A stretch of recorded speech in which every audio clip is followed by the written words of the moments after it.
Jadi malam hari ini saya ingin mengumumkan rasa syukur saya karena di antara semua yang bersyukur malam hari ini aku sing paling bersyukur.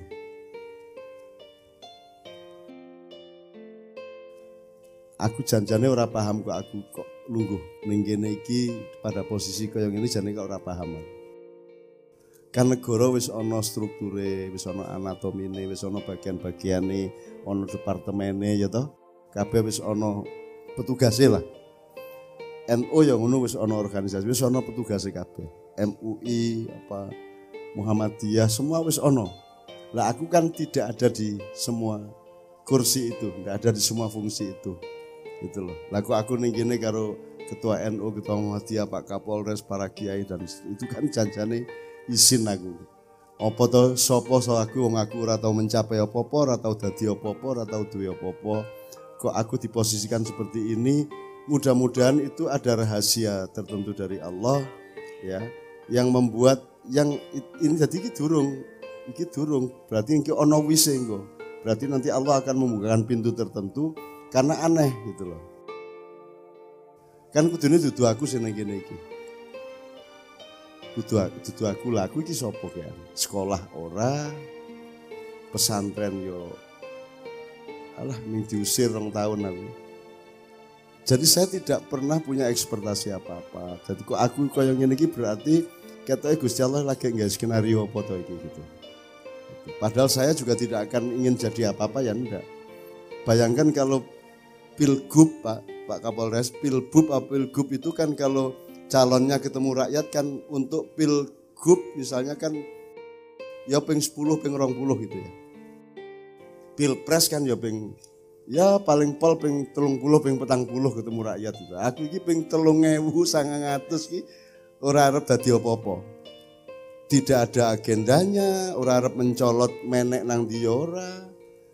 Apa to tujuane Cak Nun kok nganti tekan santren, tekan petung, tekan desa sing aneh-aneh sing ning gunung wingi ado banget ning Lamongan ngalor meh pantai kae puanase ora karuan. Tujuane apa to kuwi? Tujuane ya ketemu anak-anakku ning kono. Lah untuk apa ketemu ning kono? Ayo ketemu kuwi tujuanku. Saya tidak pernah akan menjadi apa-apa. Upama aku iki suatu hari kon dadi lurah, aku gelem dengan 2 syarat. 1 syarat ketuhanan, 2 syarat kemanusiaan. Apa lurah, apa bupati, apa presiden, apa wae aku gelem ning 2 syarat. 1 sing ngongkon Gusti Allah. Nek sing ngongkon rakyat moh. Nomor 2 aku moh ana gambarku ning ndi-ndi. Apa meneh ning perapatan jalan, ning baligo moh. Nek nganggo ngono-ngono aku moh. Aku moh kampanye. Moh nduduhke sapa aku, moh mamerke aku, moh dijaluki misi-misiku moh. Jak berdebat moh mesti menang soalnya aku. Moh. Dadi aku moh nglakoni kabeh kuwi moh. Nek kowe percaya aku tak lakonane, nek ora percaya aku rasa nunjuk aku kan ngono. Jadi gitu. Jadi saya itu pun juga aku ora mikir. Aku pokoknya ketemu Indonesia iki top 10 tahun lagi angger pemerintahan sekarang dan berikutnya ini nanti tidak terlalu salah. Ya salah mesti ya. Ning ojo banget-banget le salah. Kuwi aku nek ndelok cah-cah iki ora mungkin Gusti Allah ora nulung Indonesia, ora mungkin, ora tega. Ini adalah generasi yang Allah menyebutnya di surat Al-Maidah 54. Adzillah alal muslimin wa izzah alal kafirin. Adzillah alal muslimin itu artinya orang yang selalu berkasih sayang satu sama lain di antara orang-orang yang saling ingin menyelamatkan. Tidak hanya identitas wong Islam ora. Siapa saja yang ingin saling menyelamatkan dan mengamankan. Jadi saya mengambil kata kerjanya, fungsinya, pemaknaannya. Wa a'izzah alal kafirin. Selama ini terjemahnya adalah bersikap keras kepada orang kafir. Kaya ngerti sing kafir sing ndi wae. Ya toh? Sopo sing kafir? Kafir ya ora nang kowe, kafire nang Gusti Allah, kowe rasa melu-melu. Wong syahadat ya nang Gusti Allah. Kafir dan tidak kafir itu bukan identitas tapi kata kerja. Maling itu bukan identitas Pak Polisi ya. Tidak ada malingnya, ada orang mencuri pada jam tertentu, menit tertentu, tempat tertentu. Tapi kalau terus maling kan berarti maling terus aja ora to ya. Mosok ana wong maling sering terus. Jadi tidak ada identitas maling, yang ada adalah orang mencuri. Sama dengan teroris, tidak ada, yang ada orang menteror pada jam tertentu, ruang dan waktu tertentu. Nah, saya juga tidak punya identitas dan saya menghindar untuk punya identitas sehingga orang juga tidak akan bisa mengetahui siapa saya, wong aku ora duwe identitas kok. Jadi kowe ya ora iso menyerap aku, kowe ora iso mengidentifikasi aku, kowe ya angel nembak aku, wong ora cetha aku iki. Kok arani watu aku iki banyu, kok arani banyu aku iki watu, kok arani watu aku iki lemah, kok arani lemah aku iki wit-witan, kok arani wit-witan jebul aku asu, kok arani asu bul aku wis sak karepku. Gitu loh. Wong tidak penting kok siapa aku, yang penting adalah khairun nasi anfa'ahum linnas. Jadi pokoknya cetha aku iki menungso, aku manfaat ora karo kowe. Dadi sing tak hitung mung kuwi. Begitu saya datang ke suatu tempat, ketemu sama teman-teman saya, anak-anak saya memaksimalkan manfaat saya iso-isoku, gitu ya. Oke, jadi anak-anakku semuanya pokoknya tidak usah mikirin saya, tidak usah manut saya, manuto Kanjeng Nabi Muhammad SAW. Belon Indonesia, jangan sampai pecah, jangan sampai dikuasai oleh siapapun selain Indonesia sendiri, dan jangan sampai bangsa Indonesia menjadi bangsa yang terhina di dunia, karena bangsa Indonesia adalah bangsa yang bakatnya paling kompleks, paling komplit, yang hatinya paling jembar, yang mentalnya paling kuat, dan ilmunya paling tinggi di antara manusia di dunia. Zaman biyen awake dhewe cilik wis dolanan jahe langkung kok. Lah kok saiki kowe gumun karo ruqyah. Kowe gumun karo iki karo komputer apa? Kene iki meneng cep ngene wis tekan kono kok iso kok biyen. Saiki ora iso. Jadi kalau Anda belajar ngene arep dadi menungso sampurna dalam sampurna pada ukuran manusia. Itu Anda baca surat An-Nur ayat 35. Itu nanti kalau kamu sudah punya manajemen di mana misbah itu pancaran cahaya Allah melalui dada di hatimu. Disitulah letak karep. Hatimu lan duwe karep sembarang. Karepmu ya rabi 1000 ya gelem, urip 1000 tahun ya gelem lak ngono. Tapi dikasih helm oleh Allah yang namanya zujajah. Dikai akal pikiran.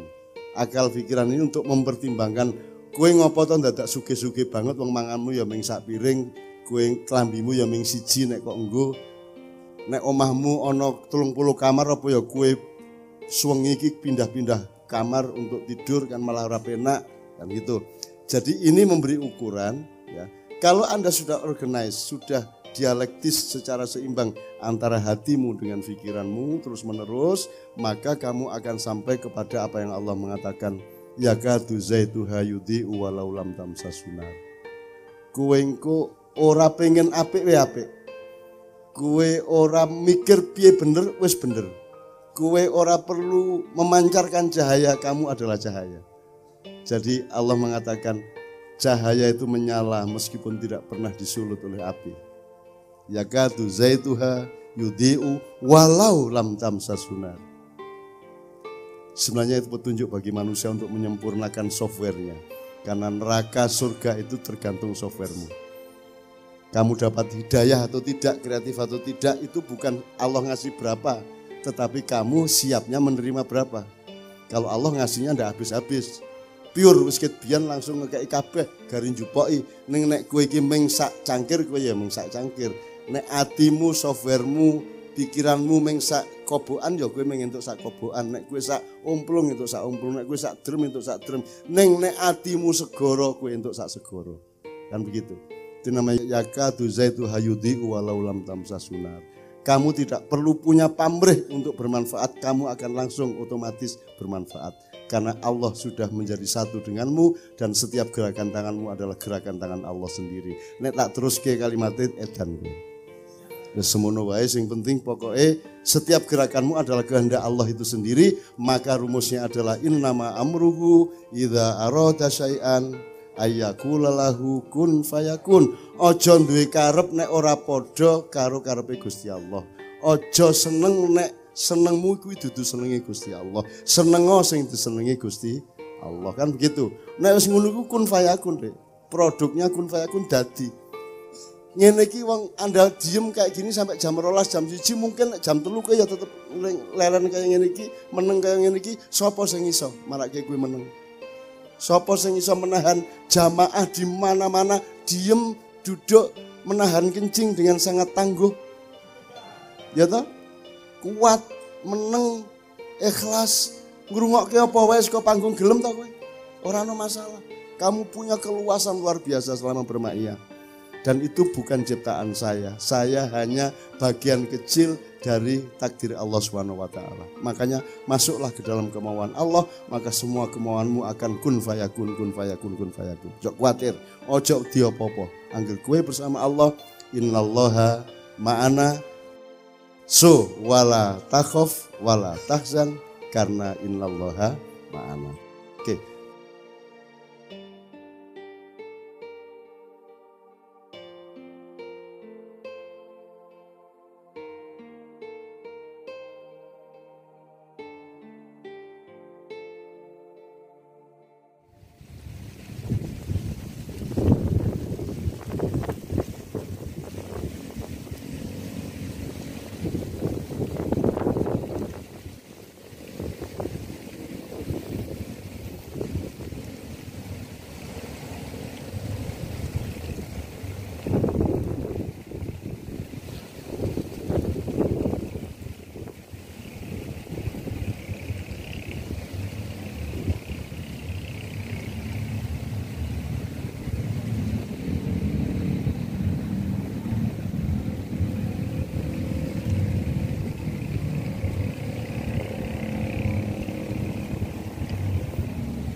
Assalamualaikum, selamat datang di Pauling Ma'iyah. Berikut ini hanya sekedar ulasan atau pointer untuk pembelajaran bersama, untuk belajar menggarisbawahi atau merangkum poin-poin, untuk belajar memasuki pintu-pintu yang sudah Mbak Nun bukakan, dan untuk sedikit belajar mengembangkannya, atau anggap saja di setiap akhiran video Pauling Ma'iyah ini hanya sekedar untuk menyapa saja. Oke dulur-dulur, mari kita mulai ulasannya. Berikut ini adalah kutipan video Sinau Bareng tahun 2018 dan kurang lebih beginilah pointernya.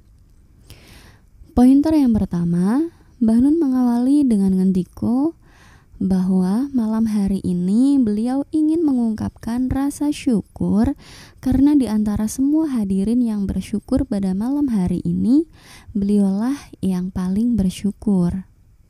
Setelah ngendiko demikian, Mbah Nun perlahan-lahan menjelaskannya. Jadi, Mbah Nun ngendiko bahwa sebenarnya beliau itu tidak pernah paham kenapa kok beliau malam-malam begini duduk di sini pada posisi seperti begini ini. Sebenarnya tidak paham karena menurut beliau begini. Kan negara ini sudah ada strukturnya, sudah ada anatominya, sudah ada bagian-bagiannya, sudah ada departemen-departemennya. Semua sudah ada petugasnya lah. NU juga begitu, sudah ada petugasnya. Muhammadiyah juga sudah ada. Atau MUI dan seterusnya, semua sudah ada organisasinya. Sedangkan beliau kan tidak ada di semua kursi itu, tidak ada di semua posisi itu. Lah, tapi kok sekarang ini dan malam-malam sebelumnya beliau selalu ada di tengah-tengah masyarakat dan duduk bersama Kapolres, Ketua Muhammadiyah, Ketua NU, para kiai, Bapak Bupati, dan seterusnya. Selanjutnya, Mbah Nun pun ngendiko begini. Saya itu sebenarnya tuh malu, karena siapa toh saya itu? Saya hanya rakyat biasa, tidak punya pencapaian apa-apa. apa-apa, tidak pernah jadi apa-apa, tidak punya apa-apa. Akan tetapi kok saya diposisikan seperti begini? Mudah-mudahan itu ada rahasia tertentu dari Allah. Kemudian pointer selanjutnya, Mbah Nun pun ngendiko bahwa acara maiyahan pada malam hari ini yang Mbah Nun bersama Kiai Kanjeng saja sudah pementasan yang ke-3.900. Sedangkan yang Mbah Nun sendirian sudah tidak terhitung. Sampai sini kemudian Mbah Nun perlahan-lahan menerangkan maksudnya. Jadi beliau hampir setiap malam beliau itu berkeliling-keliling kota menemani anak-anak muda di seluruh Indonesia. Itu tidak ada niatan lain selain kecuali hanya untuk bertemu teman-teman dan anak cucu saja. Beliau sudah beribu-ribu kali bertemu masyarakat sampai detik ini tidak untuk kampanye dan tidak juga karena ingin menjadi apa-apa. Kemudian Mbah Nun pun menegaskan kembali bahwa tujuannya ya hanya itu tadi, bertemu teman-teman dan anak cucu. Pointer selanjutnya, Mbah Nun pun mengungkapkan harapan dan optimismenya dengan ngendiko bahwa beliau ini tidak sedang akan manjat apa-apa dan juga tidak ingin menjadi apa-apa. Beliau hanya berharap semoga Indonesia 10 tahun lagi menjadi top karena anak cucu yang setiap malam beliau temani ini, yang ada di depan beliau ini adalah anak muda yang ikhlas, yang sungguh-sungguh ingin mencari yang sejati dan kelak yang akan menjadi penerus bangsa ini. Mereka akan menjadi generasi baru yang Allah menyebutnya sebagai kaum akhor di dalam surat Al-Maidah ayat 54. Setelah menyampaikan optimisme dan harapannya, pointer selanjutnya, Mbah Nun sedikit mengemukakan perihal Quran surat Al-Maidah ayat 54. Intinya yang Mbah Nun sedikit kemukakan adalah bahwa generasi akhor yang Allah menyebutnya dalam surat Al-Maidah ayat 54 itu adalah mereka yang memiliki sifat adilah alal muslimin. Artinya mereka itu memiliki sifat kasih sayang sesama muslimin. Dalam hal ini Mbah Nun sering sekali ngendiko dalam acara maiyahan bahwa di maiyah ini mau dari manapun, mau golongan apapun, mau kepercayaan bagaimanapun, kalau mereka bertemu di maiyah, mereka itu langsung seperti saudara dan saling percaya satu sama lain. Mereka juga memiliki keluasan yang luar biasa, selalu memiliki jarak dan tidak mudah mengklaim sedikit-sedikit syirik lah, bid'ah lah, dan seterusnya karena anak-anak ma'iyah selalu memiliki jarak untuk tidak mudah menuduh namun saling berendah hati. Dan yang sering Mbah Nun sampaikan juga bahwa di belahan dunia manapun tidak ada orang berkumpul sampai jam 3 malam untuk bersama-sama mencari Allah. Dan yang tidak kalah sering juga Mbah Nun sampaikan bahwa anak-anak ma'iyah itu ciri-cirinya adalah mereka itu berdaulat atas dirinya sendiri. Pointer selanjutnya, Mbah Nun ngendiko bahwa kafir atau muslim itu bukan kata benda namun kata sifat, karena tidak ada orang kafir. Dalam hal ini, Mbah Nun mencontohkan dengan istilah teroris itu tidak ada. Yang ada adalah orang yang meneror pada waktu dan jam tertentu. Artinya, tidak ada kok orang itu meneror terus-menerus. Meneror itu ya pas saat itu saja. Selebihnya dia adalah manusia, dia adalah ayah dari seorang anak, dia adalah suami, dan seterusnya. Begitupun kata kafir, kafir itu tidak titik.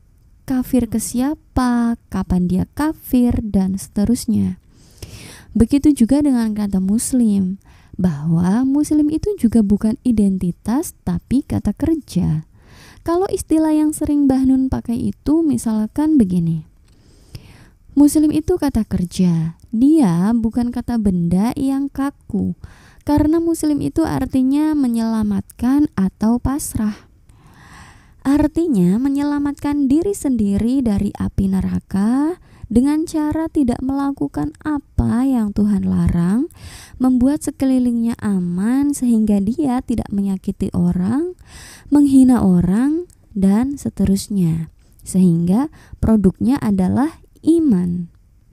Jadi Islam itu bukan kata benda tapi dia kata sifat. Karena misalkan ketika Anda mabok, walaupun Anda muslim tapi saat itu Anda tidak muslim. Pokoknya ketika kita tidak menjalankan perintah Tuhan dan tidak juga meninggalkan larangan yang sudah Allah tentukan, maka saat itu kita tidak sedang menyelamatkan.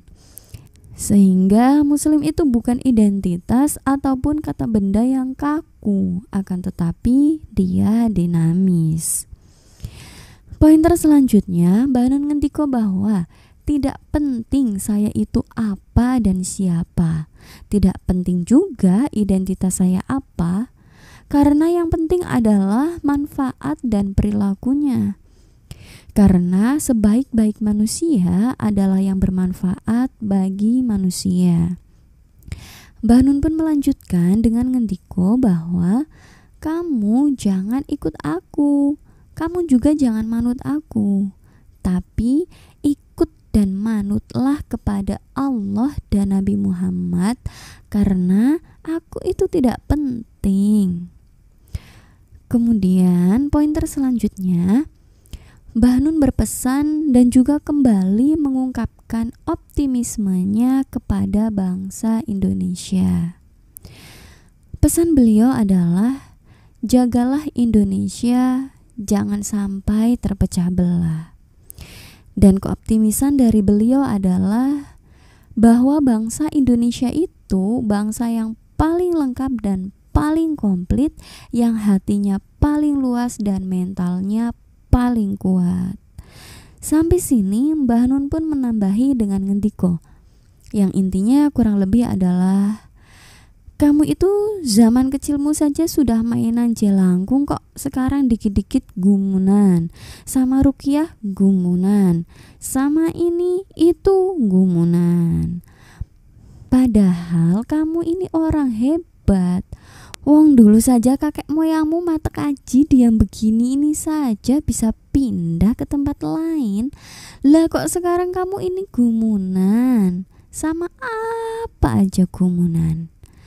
Mungkin salah satu yang Mbah Nun maksudkan ini adalah kita ini sekarang mudah heran, belum lagi sekarang kita ini latah.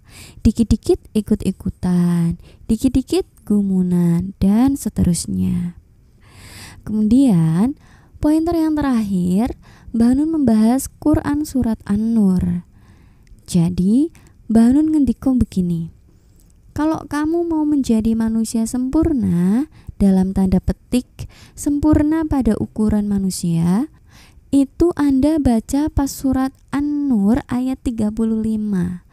Sampai sini kemudian Mbah Nun sedikit menerangkan yang intinya kurang lebih begini. Kalau misal kamu sudah punya manajemen misbah, misbah itu pancaran cahaya Allah melalui dadamu. Artinya begini, di dada kan letaknya keinginan. Jadi manusia kan memiliki keinginan yang bermacam-macam. Misalkan harta benda mau seberapapun kan mau. Atau misalkan juga yang Mbah Nun contohkan adalah, kamu kan maumu nikah 1000, iya mau. Hidup 1000 tahun, iya mau, dan seterusnya. Nah, kalau cahaya di dadamu itu sudah mampu kamu manage atau mengorganisir antara hati dan pikiran, maka kamu akan menjadi manusia yang sempurna. Jadi perumpamaannya adalah, hati itu cahaya, sedangkan akal ini kacanya. Karena di hati ini sumber segala macam keinginan, sedangkan akal yang melindunginya atau yang membatasinya. Misalkan begini, hati kita ingin kaya raya. Namun akal kita membatasinya dengan berpikir bahwa alah, sekaya-kayanya juga mau buat apa toh? Bisa beli kasur 5 misalkan. Apa ya kalau tidur setiap 5 menit sekali ganti kasur begitu? Atau mau kaya sebagaimanapun juga, makan kita toh paling sepiring. Masa mau sekali makan 15 piring? Kan enggak toh? Artinya, jika cahaya di dada kita itu sudah mampu kita kendalikan, atau kalau dalam perumpamaan di surat An-Nur itu adalah jika pelita itu sudah ditutupi dengan kaca, maka nanti kamu akan memancarkan cahaya walaupun belum disulut api. Artinya, kita belum berbuat baik saja, maka akan otomatis baik. Kita belum memiliki keinginan saja, akan otomatis keinginan itu terlaksana dengan sendirinya. Intinya, perihal surat An-Nur yang Mbah Nun ngendikokan itu adalah, jadi jika kita sudah bisa menyatukan dan mengorganisir antara hati dan pikiran, maka produknya adalah kun fayakun.